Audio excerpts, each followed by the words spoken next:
lo increíble y lo desastroso de los grupos de villanos de One Piece. Los grupos de villanos de One Piece, con ellos pasa algo curioso, y es que a simple vista parecen increíbles con mucho estilo y extravagancia, pero a la hora de la verdad, pues son de lo más decepcionante, soso y aburrido que hay. Se construyen muchas expectativas sobre ellos, y esa expectativa siempre es destruida de un plomazo, y no ayuda para nada que el autor dijera, supuestamente, que no nos deberíamos tomar la obra tan seriamente. Eso fue como un chapuzón de agua fría. Por favor, en los comentarios díganme si eso es verdad o no. Uno de los eslabones más débiles de One Piece siempre han sido sus villanos secundarios. La mayoría de los principales están excelentes, como por ejemplo, Arlong, Crocodile, Enel, Morie, Akainu, Doflamingo, y más o menos Kaido, aunque este está muy desaprovechado. Tenía todo para igualar o superar a Doflamingo, pero no pasó porque el autor no quiso. Pero volviendo a lo importante, cuando hablamos de los grupos villanos de One Piece, la mayoría, aunque extravagantes, son desaprovechados en el mejor de los casos y olvidables en el peor. Razones del por qué es así hay varias, pero en este video voy a hablar de los grupos villanos de One Piece. Bueno, sin nada más que decir, que inicie el video de una buena vez. Punto número 1. Lo extravagante y pintoresco que son. Empezaré hablando de lo único bueno que tienen estos grupos de villanos, y es el estilo, la extravagancia que tienen a simple vista. ¿Sabes para cuál villano trabajan? Desde Moji Caballi, las manos derecha e izquierdas del emperador Buggy, hasta los fraudes caballeros sagrados de los dragones celestiales. Todos y cada uno de los grupos tiene su propia caracterización, estilo de combate y su temática propia. Para mí, los mejores grupos de villanos de One Piece, solo por diseño y caracterización, para mí serían: número 5, la familia Don Quijote de Doflamingo; número 4, los capitanes titánicos de Barba Negra; número 3, los barrocos de Crocodile; número 2, los piratas dulces de Big Mom; y por último, el número 1, el grupo villano con los mejores diseños en términos generales, los piratas bestias de Kaido. Desde los bajo rango, los usuarios sonrisas, las estrellas, los oficiales secundarios, hasta los rangos superiores como los Numbers, los Tobiropo y las calamidades, tienen diseños casi perfectos. Pero esa es mi opinión de mis diseños favoritos. Me gustaría ver tu top personal en los comentarios de abajo. Cuando hablamos de diseños, Oda nunca decepciona, eso es una verdad absoluta. Incluso aquellos con los diseños más normales o aburridos, como los oficiales de Arlong, los más NPCs de la marina, eso que no son importantes, los sacerdotes, el grupo de Enel, los EP9 del gobierno, o los misteriosos de Moria, sin contar a Perona, obvio. A pesar de tener ya sean diseños feos, raros o poco llamativos, de la misma manera representan a la perfección la temática en la que su jefe o líder están basados. Puede ser que los villanos secundarios sean o un enorme fraude o una gran sorpresa completamente inesperada, pero de que tienen mucho estilo y demasiado flow, eso es algo imposible de negar. Punto número 2. Todo lo malo que ocurre después de la presentación. Las presentaciones de todos estos grupos siempre son por todo lo alto, pero al final siempre se terminan estrellando de la forma más tonta o absurda posible. Veamos, el autor tiene la mala costumbre de inflar de sobremanera a todos sus grupos de villanos. Nos hablan de sus frutas del diablo, resaltan sus habilidades físicas si es que tienen alguna, nos menciona si son usuarios de aquí o no, o resalta algún poder especial si pertenece a alguna raza especial. Y aquí es donde está el problema del asunto. El autor infla tanto a los villanos para después derrotarlos de 1 a 3 golpes. Literal, los sombreros de paja pueden estar luchando con todo en contra, pero mágicamente le dan la vuelta a las peleas de forma surreal. Y a ver, en sí, esto antes como tal no era un problema tan grave, ya que sin contar a Luffy, Zoro y a veces Sanji o Robin, el resto de la tripulación ganaban sus combates mediante el ingenio y la improvisación, conforme a la marcha. Durante el combate, los sombreros de paja siempre han estado protegidos por el guión, eso no tiene discusión. Pero aquí existe un antes y un después. El antes sería todo desde el inicio con Alvida hasta el final de Marineford, pero aquí en adelante está el después, prácticamente todo el salto temporal. Al principio no se nota tanto. Por ejemplo, en la isla Gyojin y Punkasar no se nota porque están luchando con gente de un nivel inferior, pero a partir de Dressrosa el autor ya prácticamente dejó de disimular. Literalmente todos los sombreros de paja ahora ganan todos sus combates con pura fuerza bruta, cero estrategia y nada de improvisación.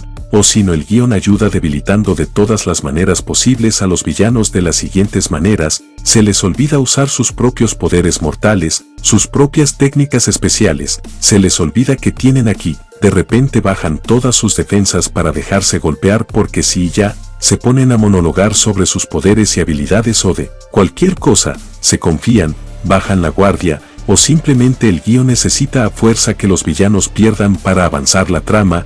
One Piece tiene una de las escalas de poder más simples de entender, solo vean estas imágenes, esto es para mí el escalado de poder, entre comillas, más correcto de One Piece, pero aquí el problema es que a Oda no le importa el escalado de poder. Desde Wano todo se descontroló, la escala ya prácticamente no se entiende para nada. Ahora personajes que se suponen que son extremadamente peligrosos, no pueden hacer nada porque el guión no los deja hacer nada, los protagonistas no pueden recibir daño o consecuencias bajo ningún concepto, ahora nadie sale herido para después recuperarse durante un tiempo determinado, eso ya no puede ocurrir bajo ninguna circunstancia. Te creo que los más fuertes como Luffy, Zoro, Sanji, Robin y Jinbe sobrevivan al enfrentarse a los monstruos del mundo, hasta puedo ignorar que Frankie y Brock puedan resistir cualquier cosa, hasta cierto punto, pero Nami, Chopper y Usopp, estos tres literalmente están vivos porque el guión así lo quiere, ya que si somos claros estos tres debieron morir ya sea en Isla Pastel, en Wano o en Egghead, pero no siguen vivos y resisten lo que sea a pesar de que ellos sean un simple 1 y el enemigo sea un jodido 100. No sé si era esto a lo que el autor se refería, con lo de no tomarse tan en serio a la obra y solo disfrutarla. Perdón, pero yo no puedo hacer eso, tal vez la primera vez, puedo ver algo con el cerebro apagado y sin hacerme preguntas, pero ya para la segunda vez o la tercera ya empiezo a notar detalles y pistas que la primera vez no vi, o no entendí y que siempre estuvieron allí, entonces empiezo a hacerme preguntas, como por ejemplo, ¿cómo es posible que los sombreros de paja más débiles no se mueren o resultan gravemente heridos, mientras resisten a Saturno, con sus patas con veneno corrosivo? Encima ninguno de ellos sabe usar haki de armadura básico, dicho veneno corrosivo Luffy lo cataloga como peligroso estando él, al nivel de un almirante de la marina, además de tener una gran experiencia de primera mano con el tema del veneno gracias a Magellan, pero los debiluchos de su tripulación no se ven para nada afectados por ese veneno corrosivo que se supone que es extremadamente peligroso según el propio protagonista. Esa clase de preguntas largas y extensas que deben generar tres respuestas distintas a la misma pregunta y cada respuesta debe complementarse entre ellas, preguntas que se parecen a las preguntas de un examen sorpresa de universitario. Yo no sé quién vergación ver a One Piece con el cerebro apagado, porque yo la verdad no puedo hacerlo. Entre las presentaciones super mega infladas de los villanos tanto principales como los secundarios, y la nula amenaza que presentan para los protagonistas, no me extrañaría para nada que el final de One Piece sea mundialmente odiado y destruido de todas las formas posibles. Las altas expectativas que poco a poco han ido muriendo, con el paso del tiempo el final es probable que sea el último clavo del ataúd, y esto que acabo de decir es una verdad incómoda. Sin que te des cuenta, poco a poco pierdes el factor de asombro, cada vez que aparece un nuevo enemigo. Hace relativamente poco, como 2 o 3 años creo, se nos viene hablando de los caballeros sagrados. Las expectativas se elevaron cuando una de las siluetas se parecía a la forma de Shanks y después se dijo que él tenía un hermano gemelo, y la gente solo se alegró porque el autor le dio más trasfondo al pelirrojo. Pero los caballeros sagrados prácticamente fueron un cero a la izquierda. En el arco actual de El Bab, ellos hacen acto de presencia en el tiempo presente de la historia y en el pasado también. Y pues fue lo esperado, una gran presentación, expectativas elevadas al extremo, y una decepción que cae como un chapuzón de agua fría. Por muchos capítulos estos caballeros estuvieron causando problemas, y solo porque Jinbe, Douri y Brogy tuvieron uno de los clásicos nerfeos físicos y mentales de One Piece, tanto así que Robin fue por muchos capítulos la única que verdaderamente hizo algo significativo, y de haber tenido los hakis de armadura y observación, ella derrotaba a Summer sin problemas. Evan estuvo presente pero al no poder hacer nada para salvar a su hijo fue derrotado por una conveniencia del guión, como siempre, y este cayó al infierno con Luffy y el resto. Por muchos capítulos Luffy, Zoro, Sanji, Louki, Airudin y su grupo, estuvieron en el infierno sin saber qué ocurría arriba, y cuando se enteraron en tan solo 5 capítulos todos estos personajes prácticamente resolvieron todo el problema de Elbaf. De un solo golpe derrotaron a todos los caballeros sagrados y a los MMA de Killinghan, y rescataron a los niños secuestrados. Esta nueva humillación del gobierno mundial, que la verdad ya son tantas que perdí la cuenta de cuántas veces han sido humillados, el autor tuvo que traer al mismísimo diablo de One Piece para medio salvar la situación del gobierno en Elbaf, y a ver, al derecho o al revés, Imu se irá humillado de la tierra de los gigantes sin lograr absolutamente nada. Además se está enfrentando a un Louki nerfeado que ni siquiera está al 50% de su máximo poder. Lo peor es que al final del arco el ejército más fuerte del mundo, el de los gigantes, ahora serán sus enemigos jurados y le declararán la guerra al gobierno mundial, con los dos príncipes al frente, Louki y Airudin, liderando a los gigantes contra ellos. Junto con ellos dos estarán Dory y Brogy en la vanguardia para la guerra. Encima también estará Luffy y toda su tripulación y su flota de 5000 piratas. Esto no me da miedo decirlo, pero de todos los grupos villanos de One Piece, el gobierno mundial con todo lo que lo compone, la marina, los Aiferpol, el Gorosei, caballeros sagrados, todo, absolutamente todo, son los peores villanos del shounen. Es difícil de creer que verdad ellos sean los enemigos finales, o sea, literal nunca han logrado nada. Como se supone que serán los enemigos finales y nunca han logrado nada, no tienen ni una sola victoria significativa para que sean considerados una amenaza real. Y menos mal que tardé en hacer este video, hasta que por fin se dio el primer encuentro entre el protagonista y el diablo personificado del mundo. En el último capítulo del manga, apenas apareció Luffy, Imu se le desapareció todo lo imponente que era, tras recibir ese golpe de Luffy en estado base. Y no, aquí no aplica eso de que Luffy ahora es un emperador y ahora es más fuerte, sin su transformación del G5. Para los almirantes y los emperadores, Luffy no es nadie, como se supone que nos tomaremos en serio a este supuesto diablo, el cual será el enemigo final de la historia. Si el protagonista en su primer encuentro, este lo ridiculiza en la primera escena donde los vemos juntos por primera vez. La mayoría de los grupos de villanos en esta historia sufren de lo mismo: poco trabajo individual, cero trasfondos, orígenes desconocidos, sin contar al jefe o el capitán. Por grupos solo importan 3 o 4 miembros, a lo mucho 5, y eso es exagerando. Esto es básicamente todo lo malo de los grupos de villanos en One Piece, y puede ser que me haya faltado bastante por decir, pero hablar individualmente de cada uno de ellos sería medio complicado. En este video, tal vez les dedique un video aparte a cada grupo por separado.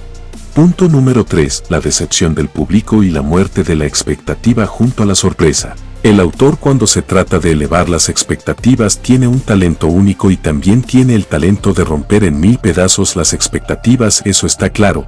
Pero aquí es cuando yo digo, ¿eso era necesario de verdad? Es necesario que nos mienta a cada rato con estos grupos de villanos. ¿Cuántas veces se puede repetir el mismo truco con los mismos resultados? Asombro, decepción y olvido. Esos son los resultados cada vez que aparece un nuevo grupo. Llegan, asombran a todos, nos dicen una y otra vez que son fuertes, son derrotados de 1 a 3 golpes y decepcionan a todos. Luego aparece un nuevo grupo haciendo literalmente lo mismo y el anterior es completamente olvidado. Cuando aparecieron los piratas bestias, ya nadie hablaba de los piratas dulces. Cuando ellos fueron presentados, la Don Quijote Family fue hecha a un lado. A su vez eclipsaron a los nuevos piratas Gyojin, los misteriosos, y a los del CP9. A su vez estos minimizaron el impacto de los sumos sacerdotes. Estos hicieron que todos se olvidaran de los barrocos y estos opacaron a los oficiales de Arlong. Todo esto es un círculo vicioso de asombro, decepción y olvido, que se repite una y otra vez en cada arco o saga de One Piece. Aparece un nuevo grupo que asombra, este decepciona y se olvida fácilmente. Así se repite una y otra vez, aparentemente sin un final claro, porque Oda no para de crear nuevos grupos en cada arco, grupos llenos de personajes que solo importan 2 o 3 solamente y los otros 10 son para rellenar espacio y tiempo. Debido a eso todos los arcos se extienden de manera muy artificial, con escenas innecesarias, diálogos de relleno, y nadie aporta nada verdaderamente importante a la historia o a la problemática presente. Los grupos de supuestos aliados, les podría dedicar un video aparte porque Dios mío, ellos son de lo más intrascendente e innecesario que tiene la obra. pero dependiendo cómo le vaya a este video veré si les hago uno a los grupos aliados de One Piece. Y bueno, para concluir con el video solo puedo decir que el autor de One Piece ha hecho tanto cosas buenas como cosas malas, o como mínimo aceptables, pero sin duda los grupos de villanos no son su punto fuerte y eso está clarísimo, pero no tener ni siquiera un solo grupo memorable al nivel de los Eketsukis de Naruto, los espadas de Bleach, las lunas de Kimetsu no Yaiba, Ojo de la Noche Blanca y la Triada Oscura de Black Clover, los titanes cambiantes de Shingeki no Kyojin, los túnicas blancas, de Fire Force o la ridícula liga de villanos de Boku no Hero. Sin duda es muy triste la verdad hablando tantos grupos con potencial pero con ninguno explotado verdaderamente hablando. Muy bien, hasta aquí el video de hoy. Si te gustó, dale like, suscríbete, deja un comentario, recomiéndame qué clase de videos te gustaría ver y nos estaremos viendo en un próximo video.